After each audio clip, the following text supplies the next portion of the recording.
All right, Asante-san awarded. As we like to say out here in Harambe, Twin Day, and that means let's go. Well, Jumbo, and good afternoon, everyone. My name is Matt, and I'm going to be your safari guide for our adventure into the Harambe Wildlife Reserve. But a few safety reminders: we need everyone to remain seated at all times, keeping your hands, arms, feet, and legs inside the truck, and to please not call out to the animals as they are wild and we want to respect them in their homes. But this will be a photo safari, so take any pictures that you'd like. We just recommend putting your camera in a sport or action setting, as we cannot stop for every single animal, and some of the species are a little more active than others. But above your head there is going to be the spotting guide. May not find every single animal out on the reserve due to sleeping and migration, but we generally have good luck seeing most of them. Now we're going to begin here in the Little Aturi Forest. Keyword, of course, there is forest, as the animals use the heavy vegetation as a type of camouflage. So I do believe, though, we are going to be finding quite a few of our friends out and about as we're going to pull right around the corner over here. Look, but Scarlett, let's take a look off to the there. right-hand side. There's going to be an okapi. Now, okapis are going to have striped legs that resemble the zebra. However, they're the only living relative of the giraffe. Like a giraffe, males can grow ossicones on their head, which are the bumps, and they all share a similar type of skeletal structure. But also over to the left-hand side, up on top of the hill behind some of the trees here, we're going to find the bongos with the copper-colored coats and white stripes. Ironically enough, they are nicknamed the ghosts of the forest because they're rarely seen, except for today. But unlike most antelope, both male and female can grow horns, which will also reach lengths of about 4 feet. Now we're also going to be very careful, though. Got one of our feathered friends walking pretty close to the road here, so Look, he's walking. I just want to make sure it stays on its side of the road. But this is going to be a saddle-built stork just off to the right-hand side, as we're going to try to catch up to her buddy here in just one moment. Look, there he is, Eli. Now, when standing fully upright, they can reach heights of about 5 feet, and they also have a wingspan stretching 9 feet wide. Just enough to go from one end of the road to the other end of the road here on the truck. There it is, Scarlett. There we go, a much safer look at one, just off to the right there. Now we do know that this one over here off to the right, though, is going to be a male. That's because of those dark brown eyes. Yeah, I'm talking about you there. Whereas the females generally have the light yellow eyes, but yeah, they're going to come on by and hang out with each other just for a little while longer. But with quite a bit of the wildlife here in the forest, they're going to become much more active when the sun is completely down. And that's because they know some predators don't have the best of vision at nighttime. So they will take advantage of that when they come out, graze, and socialize a little more. But the second that they sense danger nearby, they're just going to go hide in the bushes and wait for things to clear on out. So it does appear for right now, yeah, quite a few of our friends still might be taking their naps in the shade just for the time being. But as we leave the forest, we're going to start to head on down towards the Safi River. It's home to some more of the aquatic animals in Africa, so we'll keep our eyes on the water to see who's nearby. And we're also going to listen out for a weashawk. That's kind of like a grunt and a snarl mixed together, and it's a sound hippos make in order to communicate. So we'll take a look coming up just around the corner here, as it looks like the river is getting started off to the right-hand side. But it looks like for right now, I think some of those hippos might be submerged under the water, which is how they generally stay cool during the warmer days. So they're going to do their best to rest, as there will also be plenty of vultures out and about there. But with the vultures, they are local to the area, so really they just take up free space. Now we're still going to head downstream over to the left-hand side here, hopefully find more members of the bloat nearby. That's a group of hippos. But there are also going to be plenty of pink-backed pelican out and about. Now these pelicans on the island here will get a pink color on the skin to signify mating season, but they're also pretty social birds that live in pods ranging anywhere from 20 to 500 pairs, so makes them colonial nesters. But it looks like they're not really going to want to go in for a swim right now, as we're going to take a look coming up just around the corner here. Oh my goodness. Yeah, take a look right by the palm trees over to our left-hand side, right down the Victory Tunnel. There will be a couple of those hippos. I'm going to pull you up a little more here as Mom is blocking little Greta. Might see the baby hippo. There she is. There's a baby! I can't even see if I'm getting If I'm not mistaken, Greta is already 7 months old, so you can see a little chunker right there, but only takes about a year or so before they reach weights upwards of 1,000 pounds. Well, they're going to go get a nice private meal just past the waterfalls here will be the carnivores. These are the Nile crocodile over to our left. Oh In my fact, a real goodness, good look there at you one of go. them right here on the center island.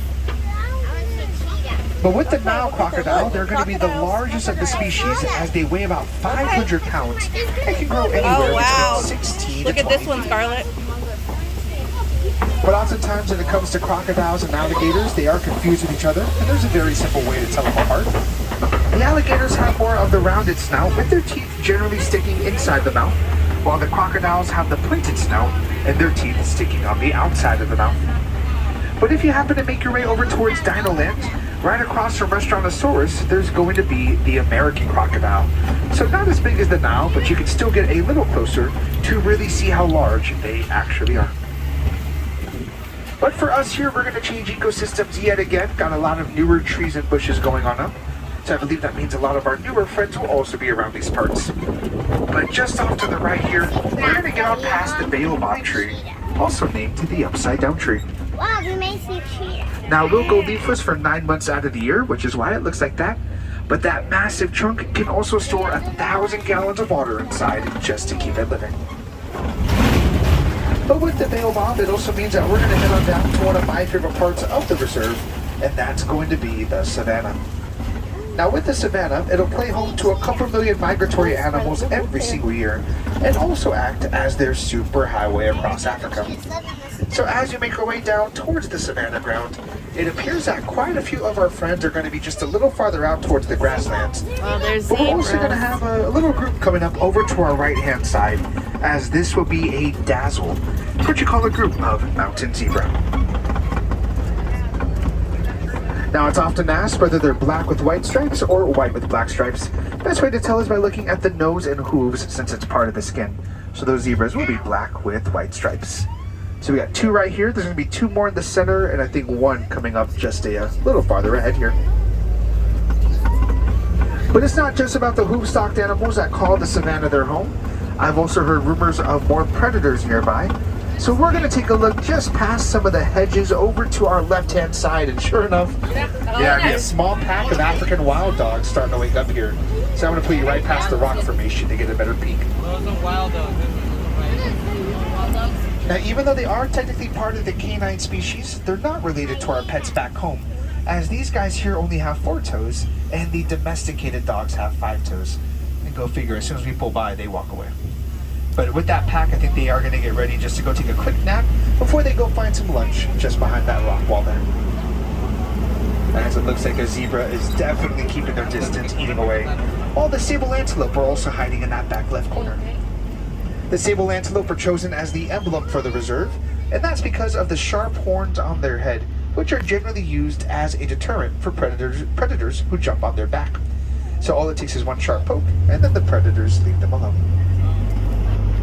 Now behind the knocked over tree there to the left, it's also a little hard to see some of the white-bearded wildebeest. We're going to try to find the rest of that herd coming up in just a moment here. But those are going to be the largest of the migratory animals in herd size. On average, about 1.5 million make their way through the area every single year. Now, as I promised though, we are going to get on out to the grasslands to hopefully find a few more of our taller friends and also a few more of our smaller friends. But one of the biggest ways that we can help protect all the wildlife that call the savannah their home is by simply doing the 3 R's back in our homes. That's reducing, reusing, and recycling, but it's more than recycling papers and plastics. Certain mining practices look for a mineral called coltan, which is usually found in batteries for devices like our cell phones, laptops, and tablets. So when the new upgrade comes out and you're not too sure what to do with your old ones, just take them to your local recycling shelter and they will dispose of them properly for you. That way we can help diminish the mining practices and keep this area safe and beautiful for all the animals for years to come. Now, we're not going to give up hope on the giraffes quite yet. I do believe they are literally right behind these hills off to our left, so we're going to make just a quick little turn to ride around these hills as well. But usually when the night falls in this ecosystem, a lot of our friends come together into the center to form a mega herd. That way they can protect one another and also protect pregnant females. So if they start to give birth, they can do so in a safe environment. There they And are. here we go. We are going to be coming up to this party here, but first you might see one of our friends all the way up to the right-hand side by that tall tree. You see the horns of the holy cow sticking straight on up out there. They kind of look like rocks. But yeah, they really don't want to be bothered by anybody right now. But here we go, some of our smaller friends off to the right. These are going to be the springbok gazelle. Fully grown, standing 3 feet tall, they can actually jump up to 6 feet in the air standing still. And they're also one of the top 10 fastest land animals. So when moving forward, they can jump 13 feet across. But we'll go from one of our smaller friends to the tallest land animal over to they the are left. right here. This is going to be the Maasai giraffe. In fact, the whole tower. So you can see a good mix of both adults and little ones here. There's a little one. You see the little one? Now, if you see the giraffes eating, don't be too surprised, because on average, they spend 20 hours out of the day doing so, and only 30 minutes a day sleeping. The other 3.5 hours out of their day are usually spent migrating to other safe places to find food. And we got more springbok off to the right here. Look, there's another one.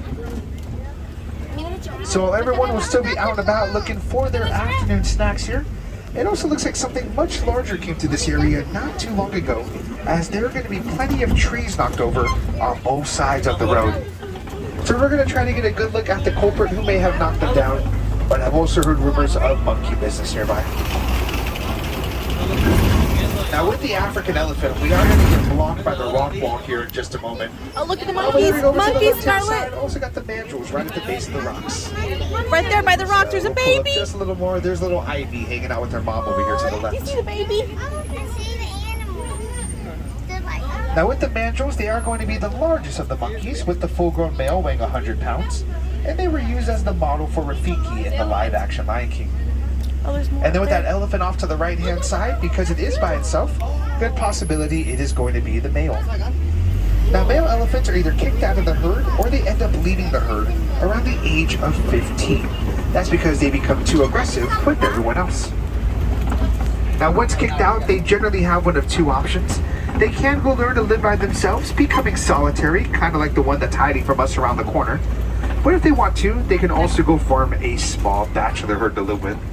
So if you look over your right shoulder here, you might just get a quick glimpse at the elephant, who again is hanging out by himself there. But what we're going to try to do here is see if we can also go find the other group that may or may not have kicked him out. Now we have learned through the Disney Conservation Fund that with the elephants, they tend to migrate more during the late afternoon and early evening hours of the day. And because of this, they're not afraid of mice and rodents, they're actually afraid of bees. They don't like the sound of the buzzing, and they have sensitive skin. So like us, they don't want to get stung. But what farmers in Kenya will do is put beehives alongside the fences of their crops. That way when the elephants hear that buzzing, they're going to turn around, keeping the crops protected for the farmers, and themselves protected from the farmers.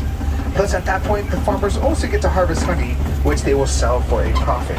So it's going to be a big win-win for all the parties involved. But as we go and look for the other herd, it appears they may have also been through this area, because dug within the red clay, there will be some tusk marks Look, and Scarlet, some footprints. So we're going to follow these Elephants. footprints just off to the left here, try to get around a few more of the rocks and the trees to get a safer look at the second group. But when they come across that red clay we just drove through, they will dig it up and consume it, and that's how they gather sodium, vitamins, and nutrients. That way they can always stay healthy when looking for the food sources. So it looks like it is just going to be another one, kind of hiding behind those bushes there, but we are still going to make our way all the way around into that larger area to find a few more of the little ones running around. Now let's see, as we get past the bamboo and the rocks here, I thought they'd be walking around in the center area a little more, but I think it is just going to be the matriarch, who is the mother of most of the elephants, still just in that back left corner there.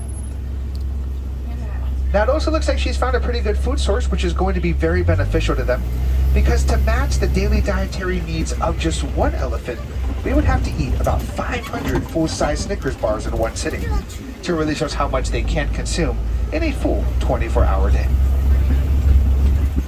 But we'll still check on down by the watering hole. Looks like there are some ripples in the water, so there's a good chance that some of the elephants could possibly be swimming right now. But I think I may have found the cause of those ripples here, as it looks like there will be quite a few ducks just hanging out for the time being. But also a few more of our feathered friends coming up just around the corner here, as we're going to find a flamboyance. That is a group of greater flamingos just off to the left. Now they get their name greater because they are the largest of their species, but it should be known that they are also the lightest shade pink, whereas the lesser flamingo near the center of the park will be the brightest shade pink. Now right here at the edge of the island, you might notice that with a few of the flamingos, they are still gray and white for right now. That's because they're just about a year old, and they're going to get their pink color by eating beta-carotene shrimp out of the shallow water, just like some of the adults. Oh, but there we go, right past the rocks, all the way in the back to the left. Oh, I see them. You can see the rest of that herd, so they're going to be congregating in the shade over there just for a little while longer. That way they can stay cool before they decide to migrate. But leaving the grasslands behind, we're going to try to see if we can go find a few more of our larger friends in a different portion of the savannah, as well as a few more of the antelopes. And wow, we are in for a treat today coming up just around the corner here. We are going to find Ranger the rhino hanging out with his mom. It's a baby rhino. You see Now more it? specifically, this is going to be the white rhino, the largest of the species, as they weigh 5,000 pounds, and they can also pick up speeds of 35 miles per hour. But something caught Ranger's attention. It is his family members. Oh, look, they're all coming crossing by the as road. well, so they're going to be crossing this road here. They're crossing the road, Scarlett. But oftentimes in Look how pop close. culture, the rhinos are portrayed as being aggressive animals because they run into things. And the real reason they run into things is because they're almost blind. They can't see more than 10 feet in front of them. So naturally, rhinos are gentle giants and only become aggressive when tempted to do so, just like most living organisms. So they're all going to go on by, hang out by the mud wallow there, just try to get some more of their lunch, as we have more rhinos over to the right-hand side starting to wake up as well, right on top of the hill. But as we come around the corner, we're also going to have to head through big cat country, where I've heard rumors of cheetahs nearby. So we'll keep a close eye on the left as, oh yeah, there is going to be one laying down right here at the edge of the grass over to the left-hand side. So if you see where the knockover trees are, just to the left of those trees, I she see is it. laying Blends down in. with her back towards us. And her sister is down below in that bottom left corner as well. So they look just like spotted logs up there. Oh, I see it. They blend in. But while the cheetahs are one of the smaller big cats, they are the fastest land mammal, Oh, they're going laying- 0 they're to sleeping. 60 in 3 seconds. But with those powerful legs, they can also go 0 to 40 in just 3 Oh, there's starts. another one walking, Scarlett. I see it. Oh yeah, there we go. On the second set of pills. This one's going to be a lot easier to see as she's going out for a stroll. Oh, she's gorgeous. Now with the cheetahs, they are listed as being diurnal, meaning that they're mostly active during the day and will spend the night resting. And that's because they can't compete with the lions and leopards at nighttime. So let's see though. Yep, she's going to come right up this hill over here in the corner, as I think she might be trying to find a nice place to take a quick nap before she goes and gets some more of her lunch. But while those cheetahs are going to be out and about, we're going to try to see if we can find some of their big cat counterparts up ahead, because as we get through some more of the trees and the bushes, we'll be approaching the Kopi Rock Formation. Now, Kopis were used as the inspiration for Pride Rock and the Lion King. So with that being said, take a look at who's napping at the edge of the rocks here. It is going to be the Oh, male look. lion right at the edge. Yeah, see him? Napping on. Now when it comes to his mane there, it's never about the size but more the color. So the darker the mane, the more mature the lion. And when fully grown, it is going to weigh about 40 pounds. So because of all that extra weight, they will actually stay back and do the babysitting while the females go out and do the hunting. But every now and then, that male will take part in the hunt just to help raise the success rate of bringing dinner home for everyone else. So it looks like the rest of the lion pride will still be sleeping, as we're going to try to catch up to some more ostriches and rhinos here very, very soon. We're going to be pulling up just around the rocks over to the right. But if you would like to see the lions a little more, we do recommend coming back around 5:30. Usually a much better chance to see them walking around getting ready to go look for their dinner. And they also become a little more vocal around that time, so you might possibly hear them more. Oh, that would be awesome. But while we go catch up to the ostriches, we might also find a close friend of the lion. At least that's what pop culture taught us. Because just around the corner, over to the left here, there will be a trio of warthogs It's down below Pumbaa. in the tunnel. Now, warthogs are related to the domesticated pig, kind of like the ones you can find on farms, which actually makes them pretty smart animals. Now, they're also going to be hanging out with a few antelopes. This is the water buck to our left.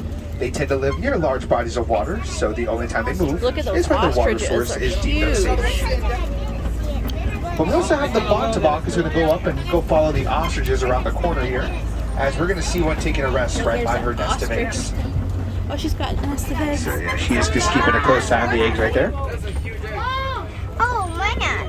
But with that being the largest bird in Africa, or largest flightless bird, those eggs are also pretty large, as they weigh 3 pounds each, and the shells are so thick and strong, they withstand about 200 pounds of pressure before they show signs of cracking.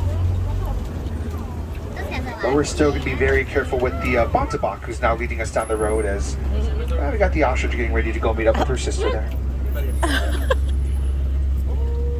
Now, even though they cannot fly with those large wings, it's still going to help them turn left and right, since they are top heavy. That way they won't tip over. But yeah, we're going to sneak right past this one over to the left. While our friends are finding a nice shady spot to get some more of their food and their water, we're going to start to make our way out of the savannah and head over into the Magadi Glen. It's the newest and smallest area on the reserve, and it was once home to the scimitar horned oryx. Those are the antelopes with the white coats and the orange chest up on your spotting guide. Now currently with the oryx, they're being moved on over into larger areas of the reserve. That way they can stretch their legs out and run around a lot more. But it does appear that some smaller friends may have already taken up their space here, because as we come up just around the corner, we're going to find some Nigerian dwarf goats. You can see a couple of them just eating away here. Now these are going to be dairy goats, as they produce milk and cheese not only for the villagers, but also for the wardens, who in return take care of them. And along with their dairy services, they are also going to be used for the lawn mowing skills, as they'll be able to dig up a lot of the deeply rooted vegetation that most wildlife could not reach. So it does appear that a majority of them will still be resting just for the time being, which is also going to be unfortunate for us, because it means that we'll be approaching the end of our safari. Now, one of the biggest ways that we can help protect all the animals that we were able to see today is by donating to conservation groups. Conservation groups help fund reserves like the one you were just on, and they're a great place to learn about the animals in person rather than read about them after they're long gone. But if you happen to make any purchases today here at the Animal Kingdom gift shops, you're going to have the option to round up to the next dollar. And with that leftover change, it will be donated to the Disney Conservation Fund. That is a non-profit organization that will help out smaller animal projects. But if you would also like to see some more wildlife here in Africa, as you head back out towards the village, you can walk on down the Gorilla Falls Exploration Trail. On that path, you might find some more okapi, hippo, and zebra, of course the monkeys and gorillas, meerkats, reptiles, amphibians, and one of my personal favorites, the naked mora. And then for any wilderness explorers on board, you've also been upon the Simba 1. That is the SIMBA and the number 1 on page 15 of your handbook. Page 15, we gotta do that. But making our way up to the post here, I want to say Asante Sana, which